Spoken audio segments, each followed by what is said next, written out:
YouTube और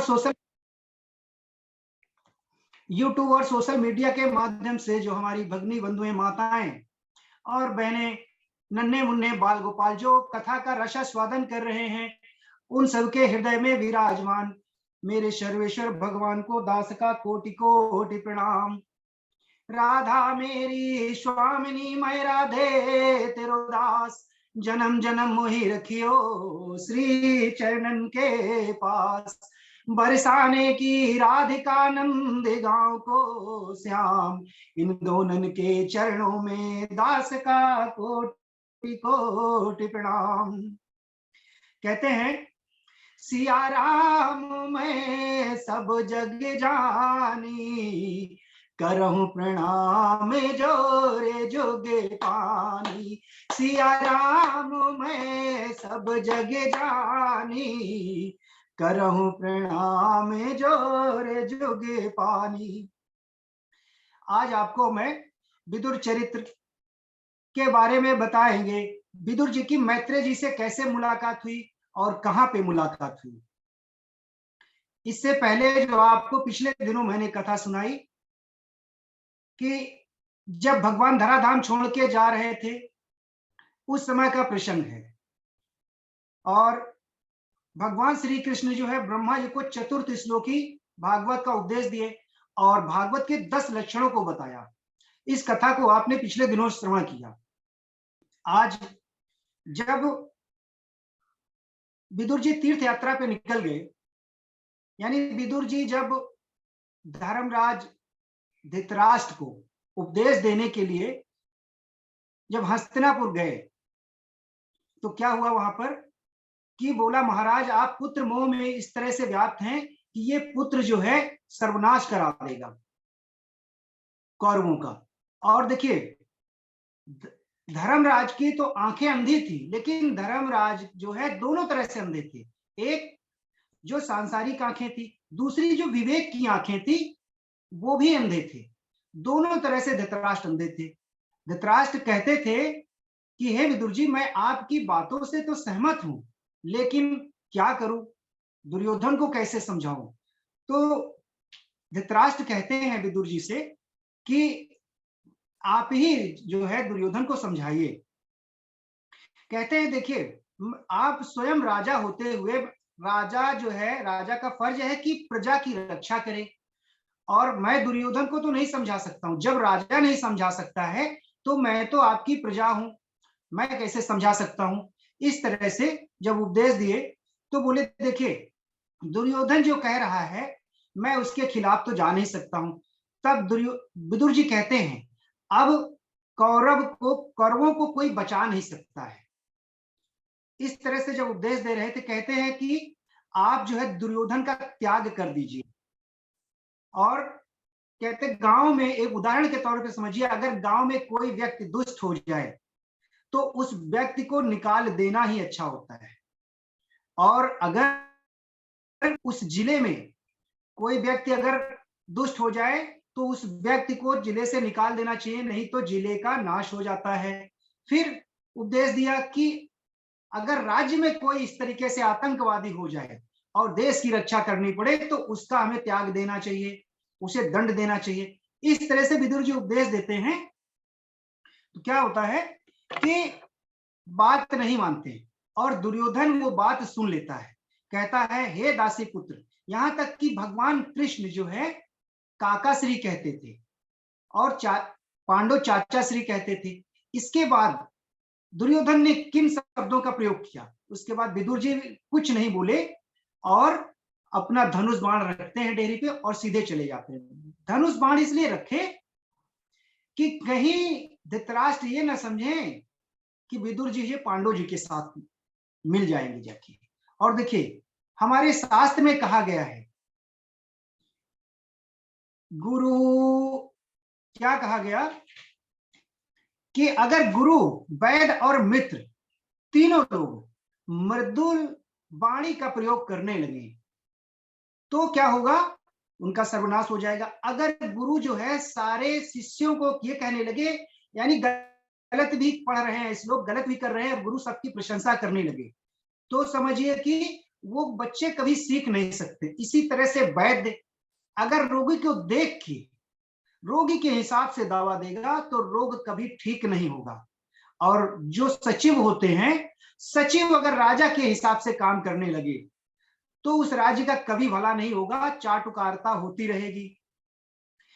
इस तरीके से जब विदुर जी गए कौरवों को छोड़ के, तो यूं समझिए कि विदुर जी के साथ में कौरवों का भाग भी चला गया।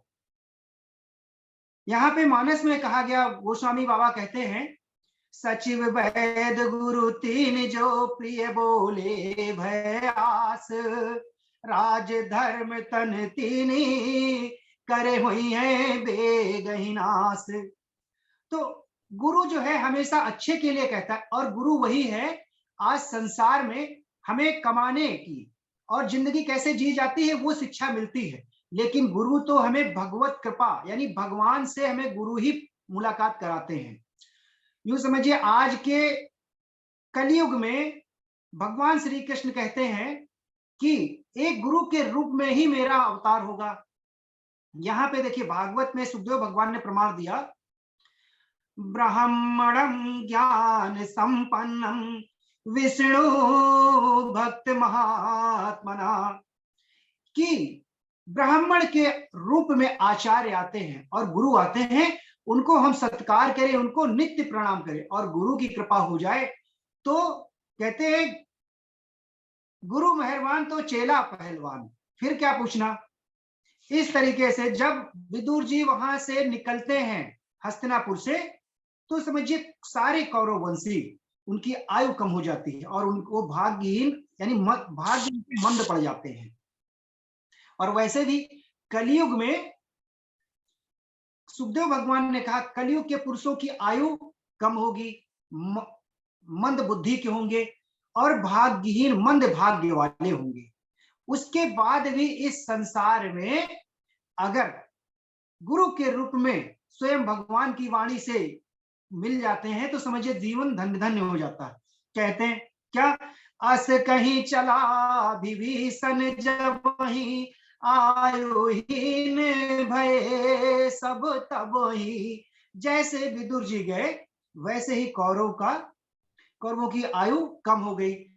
इसके बाद राजा द्रुपद के यहाँ पे द्रौपदी स्वयंवर होता है और माता द्रौपदी को लेके जाते हैं, ये प्रसंग आपने सुना। अब क्या होता है, जब द्रौपदी को लेके जाते हैं और माता कुंती कहती हैं कि आपस में बांट लीजिए, इसके बाद क्या हुआ कि खांडव वन धर्मराज धृतराष्ट्र ने पांडवों को प्रदान किया था और अज्ञातवास 12 वर्ष का और 12 वर्ष का वनवास और 1 वर्ष का अज्ञात था।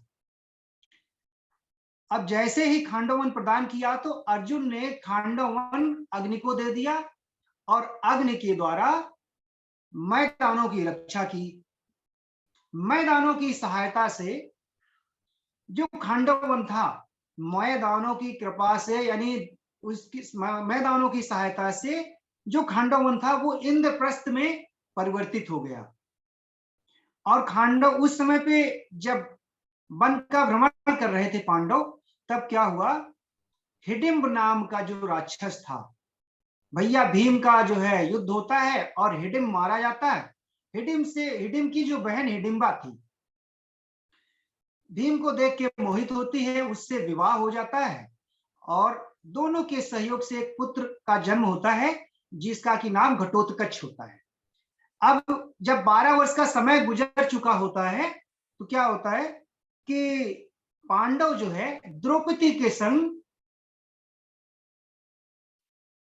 1 वर्ष का अज्ञातवास काटने के लिए राजा के यहां पहुंच जाते हैं और धर्मराज युधिष्ठिर सचिव बनते हैं और नकुल और सहदेव घोड़ों का काम मिलता है। इधर भीम भैया को रसोइया का काम मिल जाता है और भीम भैया के साथ में माता द्रौपदी सहयोग करती हैं। इसके बाद अर्जुन जो है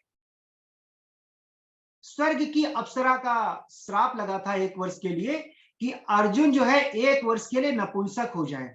तो अर्जुन जो है संगीतज्ञ हुए और माता उत्तरा को, यानी उत्तरा को जो है अर्जुन शिक्षा प्रदान करते हैं। ये एक प्रसंग आता है। इधर काफी समय गुजर जाता है, सारे पांडव जो है अपने अपने काम में लगे होते हैं।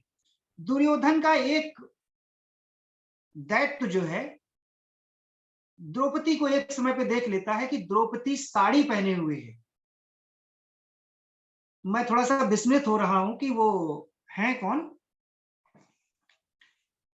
फिर जब द्रौपदी को देखते हैं तो द्रौपदी जो है अपने उससे जो है बुलाती है, और जो भीम को कहती है कि चलिए।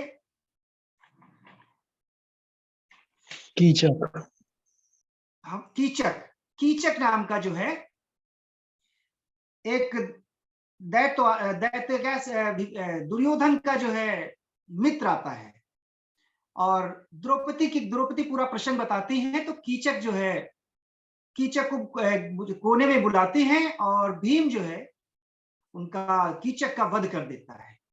अब दुर्योधन को जब ये बात पता चलती है कि कीचक को दूसरा कोई मार नहीं सकता है, सिर्फ भीम ही मार सकते हैं, इसका मतलब राजा के यहाँ पे पांडव जो है अज्ञातवास काट रहे हैं।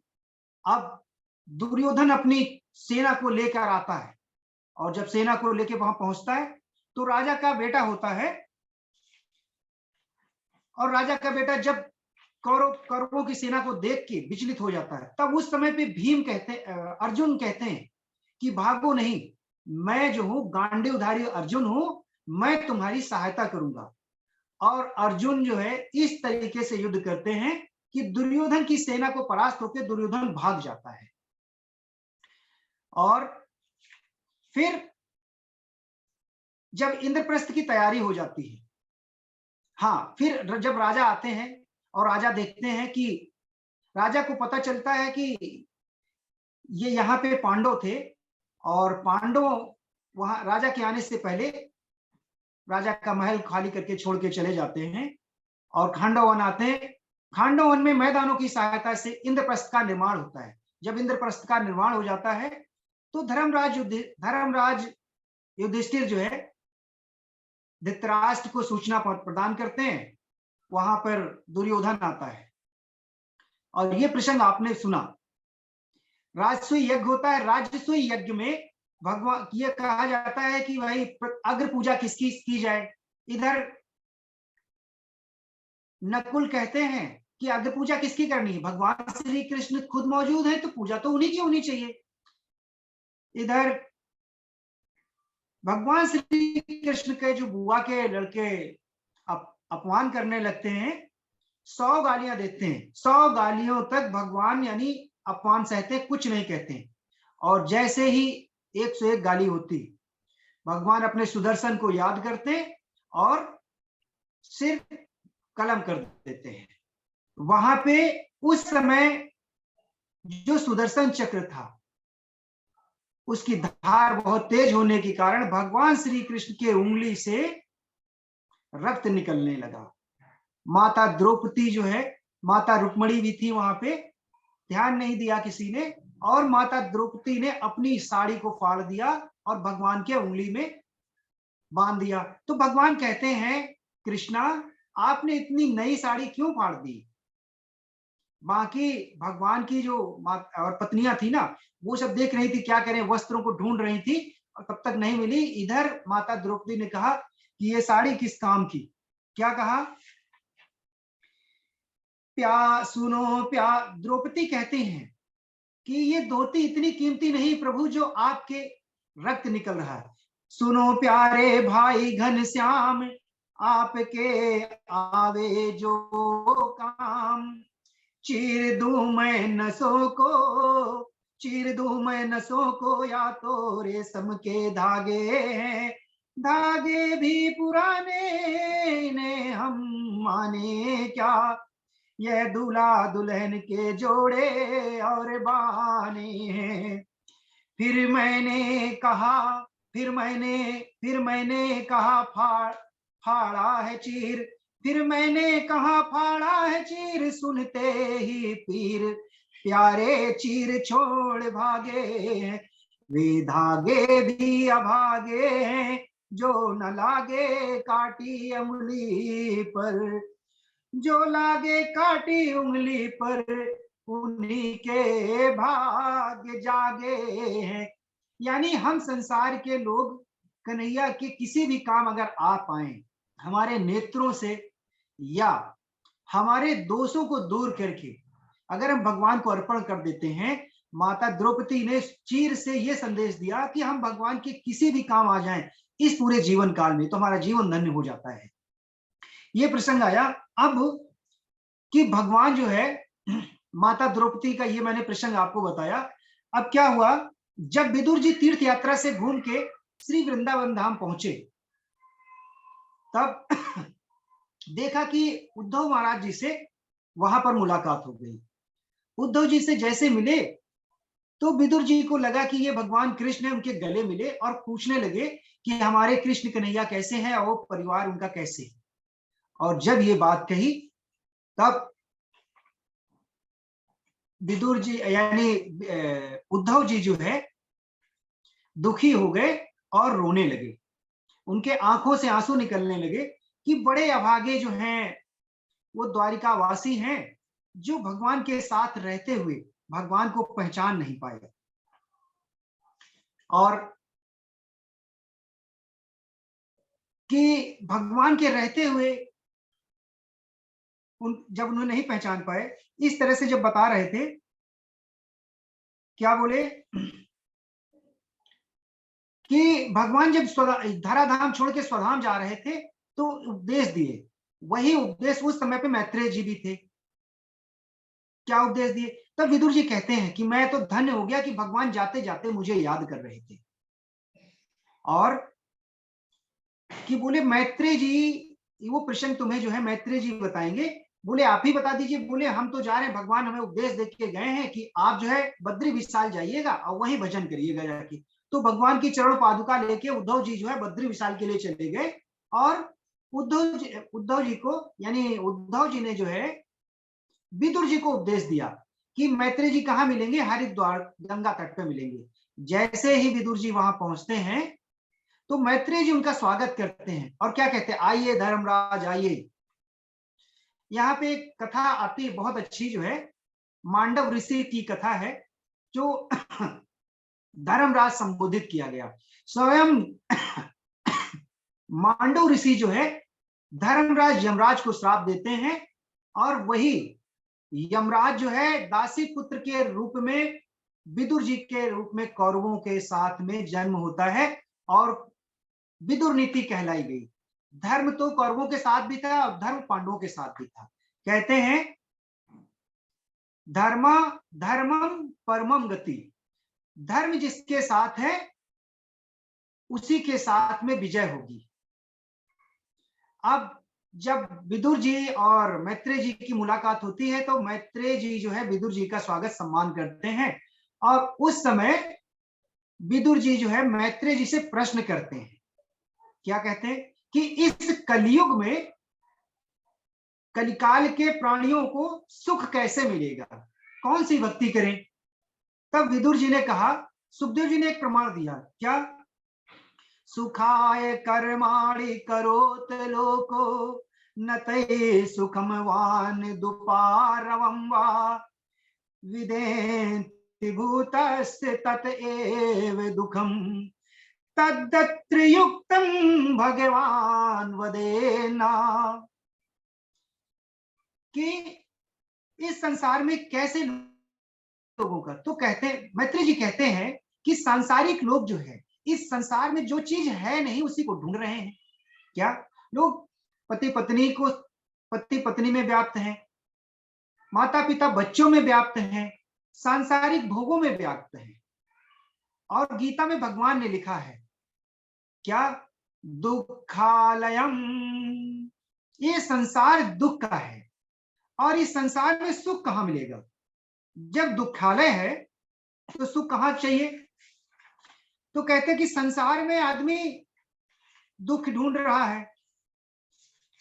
जब मैत्रेय जी ये कहते हैं,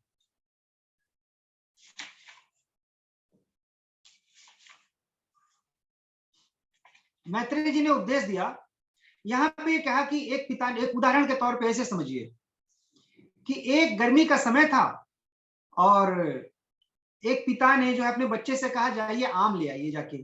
तो 100 रुपए देते हैं, बच्चे को जो है, बच्चा जाता है दुकान पे आम लेके, आम लेने आता, बच्चा आम लेके आ जाता है। पिता कहते हैं पिताजी, बच्चा कहता है पिताजी आम तो ले आया हूं। तो कहते ठीक है बाल्टी में डाल दीजिए, शाम को खाएंगे, ठंडा हो जाएगा। बच्चा जो है आम को डाल देता है और जब शाम होती है तो बालक से कहते हैं कि वो आम निकाल लाइए। जैसे ही बालक जाता है तो बाल्टी में देखता पूरा मिट्टी ही मिट्टी हो जाती है। पिताजी आते देखते हैं कि ये इसमें मिट्टी कैसे हो गई, हमने तो आम मंगाए थे। तो बोले आम कहाँ से लाया? तो बताते हैं कि उस बाजार की दुकान से वहां पे लाए, उस शर्मा की दुकान है, दुकान वाले के पास जाते हैं पिताजी और बालक। तो पिताजी बहुत नाराज होते हैं दुकान वाले से। दुकान वाला हंस रहा होता है और कहता है श्रीमान जी गुस्सा क्यों हो रहे हो, इतना आपा क्यों खो रहे हो? पिता क्या कहता है बालक का, हमने 100 रुपए दिए थे और आम मांगे थे, तुमने आम नहीं दिए, इसको क्या दे दिया? बोला मैंने आम ही दिया है। जरा दुकान के बाहर तो जाइए। दुकान के बाहर देखा नकली फलों की दुकान। तो बच्चे को नहीं मालूम था कि पिता ने बोला फल लेके आइए। अब वो फल की दुकान थी, वो फल लेके आ गया। मिट्टी के फल, यानी ये संसार में जो दिख रहा है ये सब मिट्टी है। ये शरीर, ये मकान, जितना भी अपनी आंखों से आप देख रहे हो, तो उस दुकान वाले ने पहले ही लिख रहा था, अरे नकली फलों की दुकान में असली कहां मिलेगा। यही भगवान कहते हैं कि संसार जब ये हमें माया माया भेज रखा हूं, मायापति स्वयं भगवान है और माया ठगनी। कहते माया माया सब करे माधो करे न कोई, जो माधव कहे माया चेरी होए। जो माधव को जपोगे तो माया अपने आप चली आएगी। और राम राम बार बार कहोगे हाय पैसा हाय पैसा, हाय काम मिल जाए हाय काम मिल जाए, तो कभी नहीं हो सकता है। अरे चिंता तो भगवान के ऊपर छोड़ दो और चिंतन करो सिर्फ। इस तरह से जब प्रसंग बताते हैं, क्या कहते हैं, ईश्वर अंश जीव अविनाशी, चेतन अमल सहज सुख राशि। ये जो है ईश्वर जो है क्या है, अंश है, यानी ईश्वर अंशी है और हम सब अंश हैं। लेकिन जहां पे विश्वास करना है वहां विश्वास नहीं करते हैं। हम ईश्वर पे विश्वास नहीं करते हैं और गुरु की कही हुई वाणी पे विश्वास नहीं करते। विश्वास किस पे करते हैं? किसी हम मित्र पे करते हैं। कोई बोल देता ये काम करो तो ये काम कर उस पर विश्वास कर लेंगे। जहां पे हमें मालूम है कि यही मैत्रेय जी उपदेश दे रहे हैं, मैं उपदेश नहीं दे रहा हूं, ये मैत्रेय जी उपदेश दे रहे हैं विदुर जी को। क्या कह रहे हैं कि भगवान पे भरोसा करेंगे तो सब कुछ निश्चित हो जाएगा। हमारे पास भी समय निश्चित है, यानी कथा सीखने का और श्लोक सीखने का। उन्हीं समय पे हमें नित्य कड़ी से कड़ी मेहनत करनी है और कथा प्रसंगों को हमें याद करना है और सुनना है।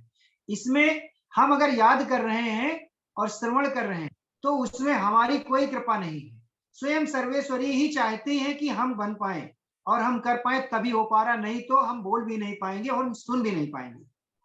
यानी यहां कहा गया है कि क्या जो लूले लंगड़े और अंधे होते हैं और जो बहरे, जो बुजुर्ग होते हैं जिनके कान से नहीं सुनाई पड़ता है, वो भगवान की भक्ति कैसे करें? तो उनके लिए भी कहा है सुखदेव भगवान ने। और यूं कहिए क्या कि भैया एक लोटा जल ले जाइए और भोलेनाथ पे चढ़ा दीजिए। वो भी नहीं कर सकते हो, मंदिर नहीं जा सकते हो अपने पास में, तो हमारे शालिग्राम है, एक लोटा जल चढ़ाइए और उठाइए और पी लीजिए। इतने सरल भगवान है, तो उनके लिए इतनी सरल भक्ति बताई है। नवदा भक्ति में बताया गया कि पहली मानस में बताया गया, ठीक, और हमारे भक्त प्रहलाद ने बताया। इसी तरीके से जब हम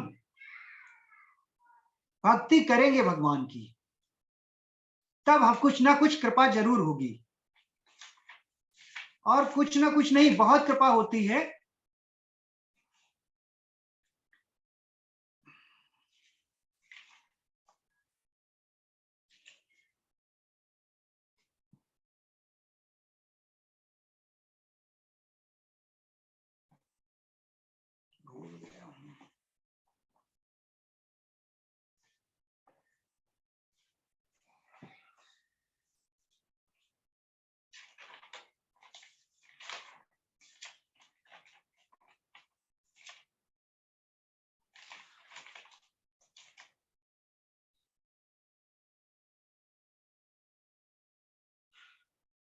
हाँ, फिर मैत्रेय जी कहते हैं कि ब्रह्मा जी को सृष्टि की रचना के लिए बोलते हैं। भगवान श्री कृष्ण उपदेश देते हैं तो ब्रह्मा जी सृष्टि की रचना करते हैं। सृष्टि की रचना में सबसे पहले ब्रह्मा जी जो है सनक सनंदन सनातन सनत कुमार के जन्म होते हैं। इसके बाद भगवान रुद्र प्रकट होते हैं। सनक सनंदन सनातन सनत कुमार जो है, जब ब्रह्मा जी कहते हैं कि भाई संतान की उत्पत्ति करिए तो मना कर देते हैं। इसके बाद ब्रह्मा जी को जब क्रोध आ जाता है तो ब्रह्मा जी के भ्रकुटी से भगवान रुद्र प्रकट हो जाते हैं। भगवान रुद्र के प्रकट होने पर कहते हैं कि आप संसार को बढ़ाइए। तो भगवान रुद्र जो है कहते हैं ठीक है पिताजी, आपकी आज्ञा का हम पालन करेंगे। और जैसे ही भोलेनाथ जो है यानी भगवान रुद्र संसार की यानी संतान की उत्पत्ति करते हैं तो कौन, भूत प्रेत डाकनी साकनी सबका जन्म हो जाता है। इसके बाद कहते हैं कि भाई बस करो, अब आप जाइए तपस्या करिए जाके। तो भगवान रुद्र जो है कैलाश पे चले जाते हैं, तपस्या करते हैं जाके। इसके बाद क्या होता है कि भगवान यानी ब्रह्मा जी जो है अपने 10 मानस पुत्रों को जन्म देते हैं और लास्ट में बाएं अंग से महारानी शत्रुपा और दाहिने अंग से मनु जी महाराज स्वयंभू मनु का जन्म होता है। स्वयंभू मनु और महारानी शत्रुपा से 2 पुत्र और 3 पुत्रियां जन्म होती है, यानी प्रिव्रत और उत्तानपाद। और 3 पुत्री जो देवहूति, प्रसूति और आकुति, इन 3 कन्याओं का जन्म होता है।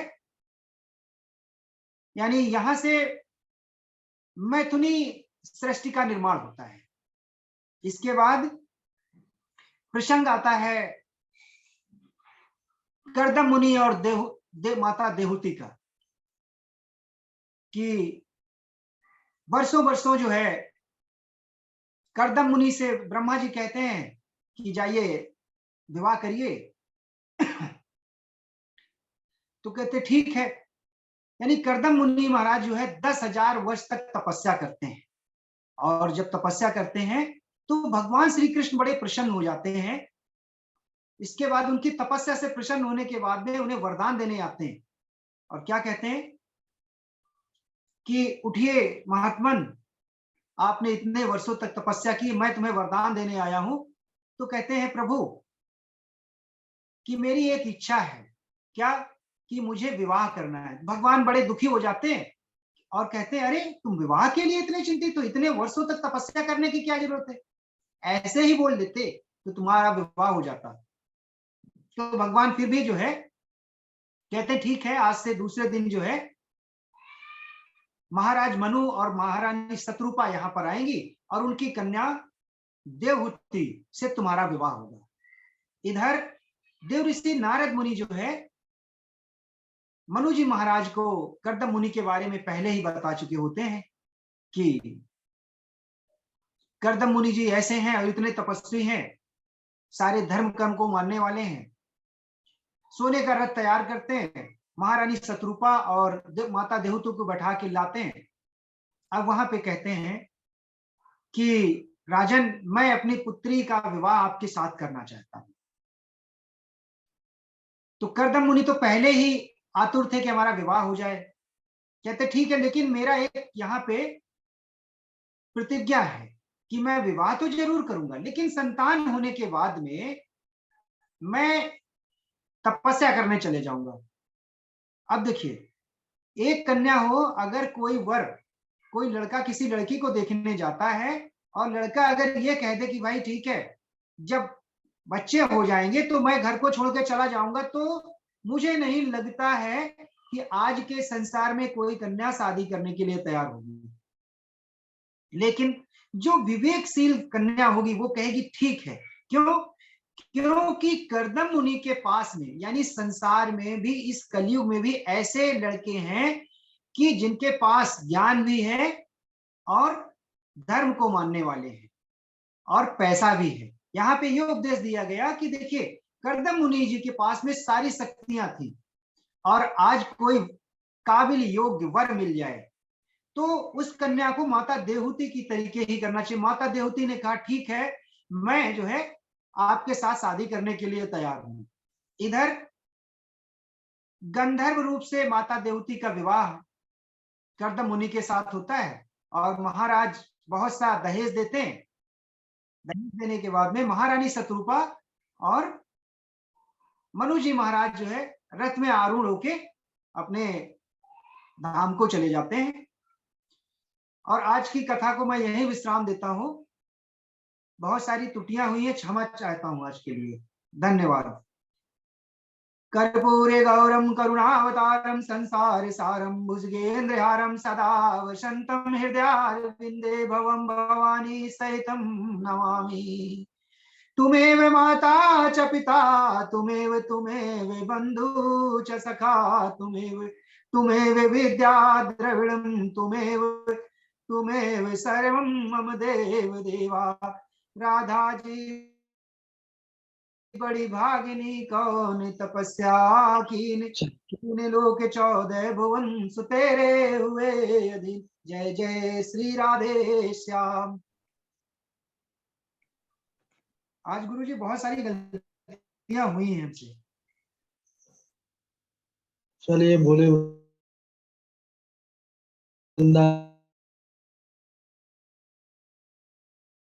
बिहारी। इसका ध्यान रखने वाली बात जो है नंद किशोर जी कि जो हमको प्रसंग बोलना है उसके मोस्ट जो पॉइंट है उसको लिख करके बैठ जाए। पूरा किताब या पूरा डायरी लेकर के बैठने की आवश्यकता नहीं है। श्लोक और मेन जो हमको लगे कि ये यहाँ से हम बोल सकते हैं। कथा तो तैयार ही है, आप ज्यादातर देखकर नहीं बोलते हैं, जी लेकिन जब देखने लग जाते हैं, इस बार अभी बीच में देखने लगे तो बहुत टाइम तक जो है तो हाँ रोकना पड़ा आपको। जी जी और जी आप रफ में सामने या कोई पेज पर लिख करके हिंट रखते आप कि इसके बाद ये है, इसके बाद ये है, थोड़ा थोड़ा एक एक दो दो अक्षर, तो बहुत जी अच्छा होगा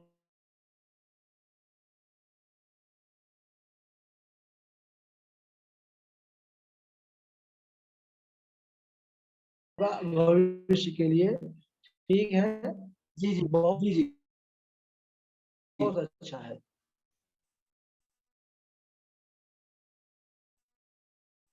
बाकी आपका जो तैयारी है बिल हो ही जाता है, जब मन हाँ भटकता है बस वही भूल भी वही जाता हुआ है, वही हुआ है गुरु ना। जी। बस थोड़ा सा ध्यान देने की बात जी है।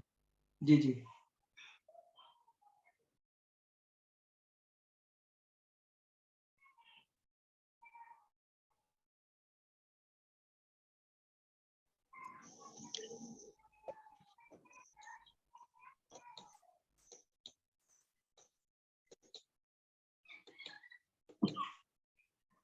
चलिए